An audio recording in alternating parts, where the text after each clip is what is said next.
নমস্কার, আমি শিপ্রা। আজ আমি কথা বলবো যাদবপুর বিশ্ববিদ্যালয়ের বাংলা বিভাগ আয়োজিত ৩৫তম পুনর্মিলন উৎসব নিয়ে, যা অনুষ্ঠিত হয়েছিল ২৯শে মার্চ। বেশ কিছু বছর পর এই পুনর্মিলনের আয়োজন করা হয়েছিল, তাই স্বাভাবিকভাবেই সবার মধ্যে একটা আলাদা উচ্ছ্বাস আর আবেগ কাজ করছিল।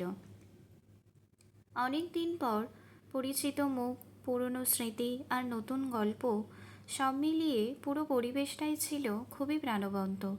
এই উৎসবের মধ্যেই দীপশালীর একটা ছোট্ট স্টল ছিল, যেখানে candle, perfume, lip balm, roll on আরও নানা ধরনের প্রোডাক্ট রাখা ছিল। অনেকেই এসে প্রোডাক্টগুলো দেখেছে, ট্রাই করেছে, আর তাদের রেসপন্সও খুবই ভালো ছিল, যা আমাদের জন্য সত্যিই বড় প্রাপ্তি। সারাদিনটা ব্যস্ততার মধ্যেই কেটেছে, কিন্তু সেই সঙ্গে নতুন মানুষের সঙ্গে আলাপ, তাদের মতামত শোনা, সব মিলিয়ে একটা দারুণ অভিজ্ঞতা হয়েছে।